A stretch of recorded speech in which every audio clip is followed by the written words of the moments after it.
Hey, what's up? My name is SongRider with Value Arc Productions, and today I'm going to be doing a little bit of a minstrel tutorial video. To start out, I thought I'd go ahead and start with the traits. Now that there's trait trees, it's been trait trees for about a year or two now, I believe. I'm going to go ahead and start with the DPS trait tree. What I do here is I usually try to make sure I have just enough points to get to this very last trait down here and fully fill up this red bar so you can get that minus 30% chance for Kodas to cash out Ballad buffs, which means you'll get to keep an Anthem, which we'll talk about later. Just make sure you have all of this all the way down to the bottom. That's awesome. I have this just for an extra 5 points. It's not bad to have in there. I do not take the piercing ballads because ballads are just to build up an Anthem. You do get a good bit of DPS off of them, but it's not a whole lot, so I don't take that trait. I also do not take the finesse trait because I don't really need finesse rating with my build. I do not take the Timeless Echoes trait as well. I hardly ever use this skill. Though it does do some damage, it is also a power drain, and I tend to avoid it. I do not take the Herald's Strength skill as I tend to stay out of melee range of my opponent because I like to kite my opponents. Herald's Strength is very useful if you do like to run around in melee range all the time, but you'll have to give up points somewhere else. Echoes does a dot over time, damage over time, and it stacks to 3. However, the damage over time only does about 350 damage unless they've buffed it since I last tried. This is not very good. It does do a little bit of damage, but the trait points can be better spent on other utility skills. Trait points I would suggest you always take for 100% sure is definitely Concussive Shout. It does not matter what trait line you are using, make sure you have this skill. Even if you're healing, this is one of the best utility skills you can have, and it does a good amount of damage. It allows you to stun targets on a 10-second cooldown, which is super helpful, especially on opponents that like to use lots of inductions, as it also interrupts inductions with that stun. Critical Strikes is useful also in healing line as well, as it gives that 5% extra critical towards your heals as well. Call of Arome is a good damaging skill. It adds an AoE, it's an AoE damaging skill, and it adds that light mitigation debuff to your target, which is super helpful to allow your other skills to hit even harder on your target. This just adds more targets to that Call of Arome hit, and it adds a large damage bonus to Call of Arome, which is very nice to go along with your burst damaging. 25% Dissonance Cry and Call damage is fantastic. It's a giant buff, make sure to take that if you're going DPS. Most of your skills are cries and calls for your damage dealing skills. Emboldening Finish is where your Koda, after you use it, has a chance to give you a 15% damage buff for each stack, which is very, very nice. Or a 3% damage buff stacking up to 15%. It does, if it goes off, it's very nice, especially when some other things go off that all combine together to equal a lot of extra damage. Anthem of War is a must in DPS line, in my opinion, as it adds a 10% extra damage bonus to your buff Anthem of War, which you will be using a lot, I do hope, which is a lot of extra damage.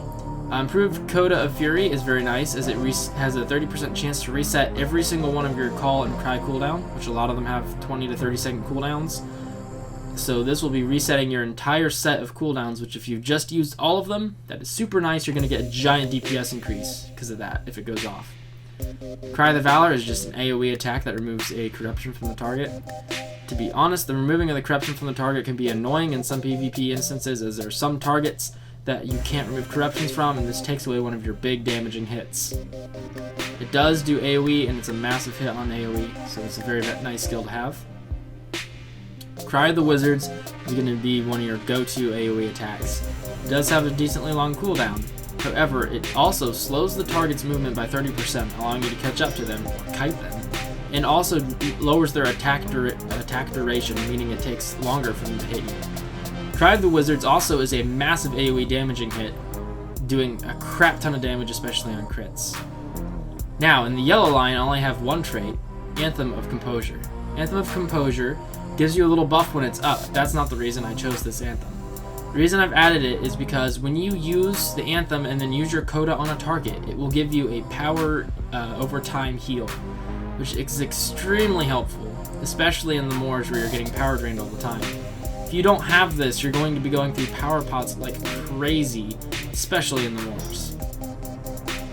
In the healing line, I've traded just enough points to the point where I can get down to Triumphant Spirit. This is a gigantic heal that goes to the whole fellowship, though while you're in War Speech it only applies to you. But it still gives you a nice big heal that's instantaneous in the middle of a fight as you're in War Speech fighting an opponent. This is more useful in PvP than in PvE, as in PvE you're most likely not going to be doing damage getting hit all that often if you're DPSing. Therefore, I would only trait this way for PvP. However, since I tend to not do a whole lot of PvE stuff, I use this trait even in PvE. For those of you who don't know, PvP is player versus player, and PvE is player versus everything, which basically means raids, dungeons, instances, whatnot, stuff like that. Now for some of the base traits. These were I was just trading to make sure I could get to Triumphant Spirit. But it's also nice to have very high critical healing, so I added that in there, and then I added some more healing critical chance. And I also added an outgoing healing effect, which also hits you because it's outgoing and then incoming back to you, which is very nice. That adds up all because of one skill that I'm hoping will crit. If Cord of Salvation crits when you use it, it does a lot of healing. We'll talk about that later. Go away. I don't remember why I have this. I believe it does help a little bit, but not as much. It's more useful when you are in survival mode, trying to kite something around that's chasing you when you're using switch over Resonance Stance or something. It's not quite as useful when you're doing damage though. But since you're going to be using Piercing Cry a lot, it might help a little bit. Improved Cord of Salvation is a must-have if you're going for a kind of tanky DPS line. It adds a gives you 1% extra morale on the heal for every nearby ally, and it also grants a fellowship-wide heal over time, which is fantastic. Because not only does it apply to you, it should apply to the entire fellowship, which is every bit of healing you can get DPS traded fighting an opponent in the Moors is super helpful. Again, this is more of a PvP line. If you're going to be doing PvE, I would probably suggest going more down the yellow line and trading for buffs so that you can keep your teammates buffed up during the middle of the fight, as you're not going to be needing heals. The only reason I have these points in extra morale is because I needed some more points to get to the end of the red line, and extra morale does not hurt in the PvP zone. Now then, I'm going to go over the skills and what they do. We talked about some of them. To start off with, I'm going to start out with Minor Ballad. Minor Ballad is a very quick attack. This fairly lengthy wait animation there at the end. Minor Ballad gives you a plus 3% tactical damage bonus to all ballads, codas, and cries. And then it also takes away a power cost and adds 1 healing, and this is percentage. Also adds 1% to outgoing healing. It also adds a 5% tactical damage bonus for a couple of seconds, and removes a 1 second cooldown. Removes 1 second off the cooldown on your other calls and cries, which is very helpful for the skills like Cry of the Wizards, which has a fairly lengthy cooldown. The next one is Perfect Ballad. Much similar to Minor Ballad, it does less damage and has a different bonus. While it still applies the outgoing healing bonus, the Cry and Call cooldown, and the tactical damage, it also, instead of adding extra tactical damage, it adds 3% power cost, minus 3% power cost, and only 1% tactical damage. Therefore, it is better to spam Minor Ballad to get that extra 2% tactical damage.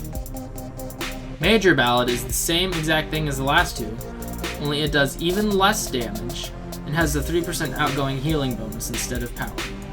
Those are your three first attacks. Major Ballad, or Minor Ballad, Perfect Ballad, Major Ballad. Instead of using all three in tandem, 1, 2, 3, it is better to just use Minor Ballad over and over and over again, unless you're trying to rapidly get your Anthem up really fast. This way you're going to have 3 tactical damage bonuses for the entire duration of your 3 ballads up. You can only stack up to 3 ballads at a time, but you can stack this extra 5% bonus for a slight bit longer, but it's not really worth it to get that extra time in there because the time it takes to get them up. Yeah, it goes away before you can even get the next one. The next skill I'm going to talk about, as it's the next bit in the rotation, is Anthem of War. Anthem of War adds a giant DPS bonus to everybody in your group. Not just the tactical damage users, while my Anthem of War does extra for tactical damage. It also adds melee and range damage as well, and tactical mastery. This is a massive DPS increase, and you should have this up at all times while doing damage. The only time it should not be up is after just having used the Koda, and you better get it back up again pretty quick. Anthem of War is what's going to be helping you get most of your damage output. Anthem of Composure is just a power restore, and you don't want to be using this as your buff. I would suggest using this and then using Koda and then going back into getting Anthem of War as soon as possible. Only time I ever use Anthem of Composure when I am DPSing is to try and get power back. The next skill I will talk about is your opener, the Call of Arome. Using this will increase damage on your opponents as it locks off some of their light mitigation. It does a decent amount of damage and is also an AoE on opposing targets, healing, which is very helpful as most of your skills are AoE and you can burst down a large number of targets very quickly. Call of Arome is then usually followed by 3 minor ballads. And then an Anthem of War. Now you are ready to use your next attacks. Next attack I usually use is Call to Fate. Call to Fate has no extra effects except it is usually a very high hitting skill and a single target. This attack does massive damage on crits. I've seen 30k hits with DPS specs, and it can probably get higher depending on your gear. Call to Fate is something you want to use when you want to burst something down in seconds. The next attack we're going to go over is Cry of the Wizards. As I stated earlier, it knocks down your target's movement speed by 30% and gives them attack duration debuff. Not only that, it is a very large hitting hit, starting out at about nearly 8k base damage on max damage without any buffs. And it is also an AoE for max 8 targets. This is a massive hit, but it does have a 30-second cooldown. Your next attack is Cry of the Valor, which again is just an AoE that gives a little in-combat morale regen. I personally don't really notice in-combat morale regen very often, but I don't pay much attention to that little tiny buff. It might do a little bit, but it's not that great when you can just heal yourself with the Cord of Salvation. The next attack is Call of the Second Age. I'll go ahead and show off the Cry of the Wizards. Has a little animation where you shake your arms in the air. Cry of the Valley, you just play, and a giant bolt of energy comes from the sky and nukes the thing. Your next attack is Call of the Second Age, which is nearly a melee attack. You have to be in a 10-meter radius of the target to use it, and it does have a little bit of an animation length. However, it gives your entire fellowship a 10% run speed bonus, which is very nice, especially when you're trying to kite targets. If you use Cry of the Wizards in tandem with Call of the Second Age, you can both knock your enemy speed to 30% and gain a 10% run speed bonus, giving you 40% run speed advantage on your opponent. This can be very useful to escape the reach of an opponent, like a Reaver, when they're about to try and hit you with a bleed. However, if you're slowed already 40%, it might not help a whole lot. The next attack that you're going to be using a lot of, once you have your 3 ballads up, is going to be Koda of Dissonance. I usually save Koda of Fury, I apologize. Koda of Fury is a large single target hit that can only be used when you have all 3 of your ballads up. I recommend you only use this once you've gone through your other attacks, I'm going to explain a little bit later, but only use that after you've gone through your entire slew of attacks, as that's going to get rid of your Anthem of War. If your Anthem of War is off cooldown, as well as Cry of the Chorus, you can use it to try and get the damage bonus and then get ready to use it again. One way to get into the fight extra quickly than trying to go through all your ballads is to hit the skill Cry of the Chorus. Cry of the Chorus acts as if you just played 3 ballads already in just a couple of seconds. When you hit that, you also gain a silence immunity and you're able to start going straight into your anthem. I am then able to get off all of my Anthem of War and Call of Arome right off the bat and start damaging things very quickly. This is also useful for when healing to try and get your heals going faster. However, unless you get a Call and Cry reset on using Koda, you have a long time before this will come off cooldown, usually I believe about 30 seconds. So you need to carry Fear Pots if you're going to be using this a lot, in case you get silenced. A mini that's been silenced without fear pots and cry the course on cooldown is in deep trouble, because every one of your skills is destroyed by a silence. You only will be able to use Dissonant Strike and Still as Death if I remember correctly. There might be one or two others. But most of your skills are offline when you are silenced. Piercing Cry is the one skill I haven't gone over yet. Piercing Cry is a very fun skill, as if you applied the one trait I talked about earlier, Concussive Shout, it applies a stun to the target on a crit, which you should be critting quite often. A stun that's a 5-second stun, which is a couple of seconds in PvP, it is very helpful. It's always nice to have stuns, especially on a stun that has such a long range and is instant. This 5-second stun has a 45-meter range. It's fantastic for keeping enemies from being able to run away.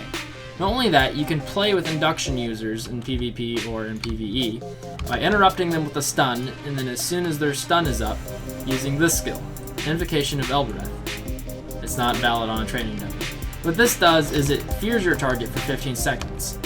Then while that's on them, wait for the stun immunity to wear off, and then you're able to stun them again to get a good amount of crowd control duration on your opponent.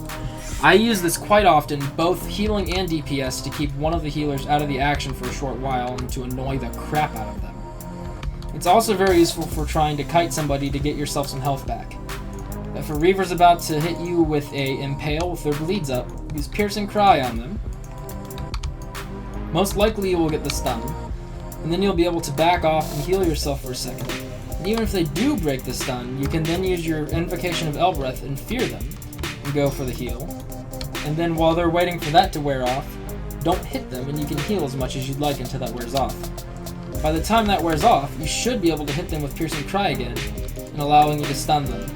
If only Invocation of Elbereth had a shorter cooldown, you could practically permanent CC an opponent. The next skill I will talk about are some of the healing skills that you have to keep yourself alive. I'll start with Raise My Spirit in War Speech, which is now called Dissonance. I keep forgetting that. Raise My Spirit is not very helpful anymore. It used to be quite powerful, but now it has a cooldown and a longer induction, I believe, which makes it much less viable. It used to be that you could get it to be near instantaneous use and use it very rapidly. Now, however, as you can do the same thing nearly with Bolster, it is not quite as useful. The only time Raise the Spirit will be useful is if you happen to get a lucky crit on it, which will heal around 4k morale depending on stats. It is very quick, so it might be a lifesaver sometimes, but it's not quite useful. Another skill that you can use to heal yourself is Bolster Courage. However, the issue here is Bolster Courage has a very long induction. It has about a 2.5 second induction with nothing put into healing induction times. This means that your opponent has a chance to interrupt you. While in PvE this is not as much of a problem, in PvP you're going to probably get interrupted a lot. Another issue is that while you're DPSing, your heals are not going to be quite as strong, but they will be quite strong if you crit. So if you get an unlucky bolster, it will not do quite enough to keep you alive, though it might just barely. The next healing attack is Cord of Salvation, which is an instant heal. While it doesn't look near as potent as Bolster Courage, it is actually one of the best save skills you will have. It is instantaneous, and if you crit, will provide a very large increase to morale, usually around 9k, depending on stats. Just wait for the cooldown and see if I can't get a crit on it here. Not only that, but it will apply a heal over time to you if you've traded properly, which will give you a little more health to try and survive in the battle. Unfortunately, I seem to have really crappy luck, and I'm not getting the crit, but that's okay. When this crits, it's a lifesaver. The next healing skill, well, it's not really a healing skill, it's a skill. It's not really a healing skill, it is a bubble. Song of the Hammerhand is a short bubble that gives you a slight amount of morale. However, that is not what it's needed for. The amount of morale it gives you as the bubble is practically useless. However, while you have this up, you are able to use inductions without getting interrupted. Damage will not set back inductions. I don't remember for 100% certain if they can still use a specific interrupt and it will interrupt you or not. I don't think so. It's the only reason to use a bubble is to keep yourself from being interrupted while you're healing, because otherwise this bubble does not do enough to protect you from really anything. It does restore 5% maximum power on expiration, so if you're not taking a whole lot of damage and you need to get some power back, it's a good way to go ahead and get a little bit of power back early on a 30-second timer. Another skill that you have that you can't use on yourself is Gift of the Hammerhead, which provides an even smaller bubble than the one that you can give yourself and no other effects. It also has a 2-minute cooldown for a 1.2k bubble, which is nearly useless. This does almost nothing, but it is the only thing you can use while in War Speech to protect a teammate unless you get a healing proc on that 10% chance. While it's almost useless, it does help save lives every now and then. I don't use this very often because it really doesn't do much. The next healing ability is the one I've saved for last, is Triumphant Spirit. If you've traded all the way down blue line and you have access to this, this is an amazing save skill, as on a crit it will fully heal you depending on your morale and stats. Without a crit, it still does a very large heal. That was a 14k heal there, which was at least half my health. If you save this for the end of the fight, most opponents will not be expecting a Triumphant Spirit from a DPS mid. It will boost your morale really quickly and give you an advantage, especially if they were holding back a little bit towards the end of the fight. Or I should say if they were going after really hard at the end of the fight. The last ability that I can think of off the top of my head, I got 3 more. Still as Death is an ability that allows you to exit combat with PvE mobs, like just a random goblin you run down the road. You pop this while it's attacking you. After a second or two, it will drop off of you and you'll be able to continue on your merry way. In PvP, it gives you a second to restore a little energy over recovery or have your other healer heal you, as it gives you a good amount of time to just lie on the ground and annoy the crap out of your opponents. Hobbit minstrels have a ability with this where they can use this flop. Still as Death is also known as a flop. And then they have a Hobbit racial ability that gives them another Still as Death, basically. And then once that comes off cooldown, they will have this one off cooldown again. So they can get 3 flops in a row, which is very annoying in PvP, and can help save them sometimes. If you have a lot of bleeds on you when you go into flop, and you cannot do anything while flopped, you will die. So be mindful of how many bleeds you have on you while you're in flop position. One of the most common ways to see this used is if in a dungeon the group wipes, the minstrel will often flop the back of the group so that they can stand back up and revive the entire group without having to run all the way back from the beginning of the instance. The other skill I didn't talk about was Timeless Echoes of Battle. I don't use this as a power drain. It does give a Song and Cry resist, drop their Song and Cry resist rating, and does a little bit of a dot. However, due to the power drain, as I usually am in PvP and get my power drained a lot anyways, I tend to not use it a whole lot, though the power drain isn't that bad. It's probably not a bad thing to go ahead and pop on your target. I just don't use it that much.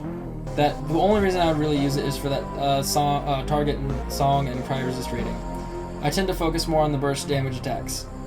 Another skill you have is Story of Courage, which allows you to remove 1 disease, wound, fear, or poison effect from your entire fellowship and gain a bunch of fear resist rating, which can be helpful to resist some fears. Oh, there's one other heal skill I forgot. Saved the best for last. This heal skill you cannot use while in War Speech, but if you switch over to Resonance Stance, you can pop it. Fellowship's Heart is a gigantic heal over time. It removes 3 fears upon usage. It will heal about 2k morale initially, but then every second it will heal another around 2k morale, or every 3 seconds.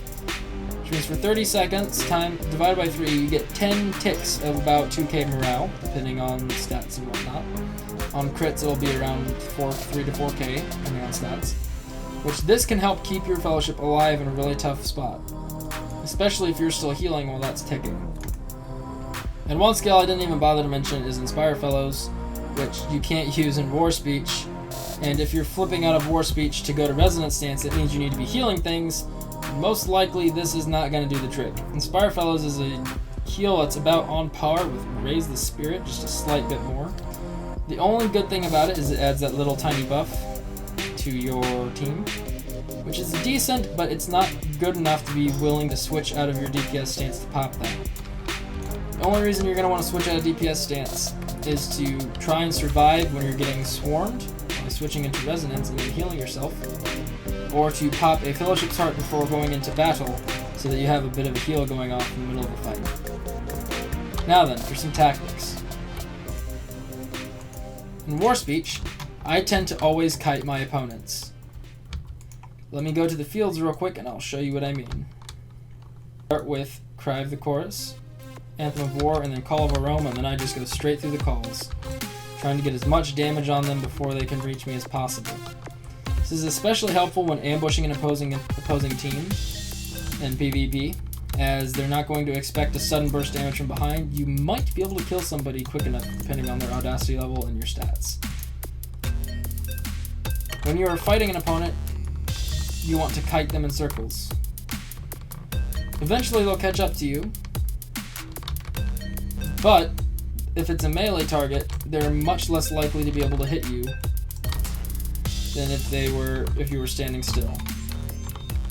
If I'm standing still, it can keep hitting me constantly over and over and over again. But if I'm kiting it in circles, it's going to have a much more difficult time. As a minstrel, as you're kind of squishy, you're going to want to make sure you try and stay as far away from your opponent as humanly possible. The only time I ever go in melee range is to get off a dissonant strike, which I don't do very often. The one reason I'd be using that is for that incoming healing modifier.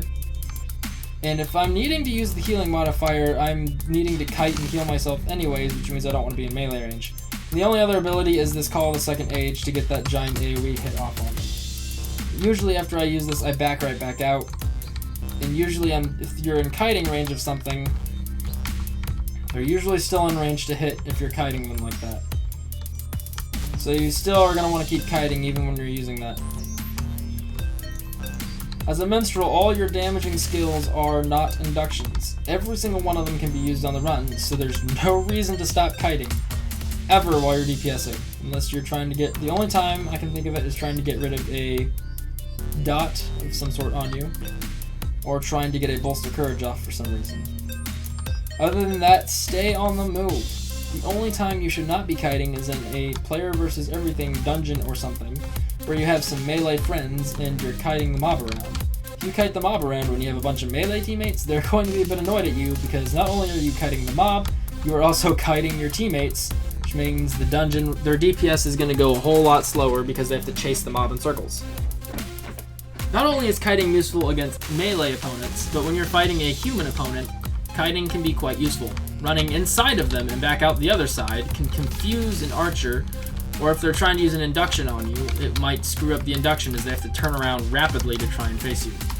A lot of Bergs and Wargs will do this quite often, as it really screws up hunters and induction using classes, because they have to try and spin around really fast to hit you with their induction or it gets interrupted. When you are getting swarmed and taking far too much damage, and you have nothing to fall back onto, the way you can stay alive is switching to resonant stance. You might have to use your Song of the Hammerhead to get the induction off. Once you have that off, you can then try and get a Koda ready. Usually you end up needing Cry of the Chorus, or you already have it ready to go. Once you have that up, Resonant Anthem of the Third Age becomes useful. It adds a giant healing bonus. Get in combat real quick so I don't lose it. It adds a very large healing bonus, and not only that, when it goes off of, when you use your Koda with this up, it gives you a free Bolster Courage that does not require an induction. So I'm going to use that, pop the Koda, which gives me a large heal and resonance stance, and then I can hit Bolster Courage, and gives me a free Bolster Courage. If you spam Bolster Courage, there is a chance it will give you a second free Bolster Courage, which means you can get 2 Bolster Courages in one attempt. I mean, it won't be one animation. It'll have 2 animations, but you'll get the second one for free, even though you should only get 1 free animation. The other thing you can do while you're kiting is use Chord of Salvation, the major ballads to build your anthem up, because with the major ballad you don't have to be hitting a target. You can just be kiting in circles and get your anthems up. And now I'm good to go. And I can use my Anthem of the Third Age. Oh, after I get unstunned. This is a stun removal, but the amount of time it takes to get unstunned with that animation is about as long as the stun usually lasts, so I don't use it very often. Oops. Use this. Use my Koda of Resonance for that heal and to get the free bolster. And spam the free bolster button. Spam Bolster Courage button. Sometimes it doesn't go off, sometimes you get that extra free Bolster Courage. And that is a huge lifesaver in PvP, getting the extra free Bolster Courage. Okay, die. The one problem about switching to Resonant Stance is it does drop your DPS a good bit. Well, you still have the same damage amounts, just about, minus the Ballad damage. You lose Call of Arome and get a Call of Arindiel, which does the same thing, only it has a radius of 5 meters instead of a ranged AoE hit. It still will give the light mitigation no matter how far it is, I believe. Let me find out, just to test it real quick.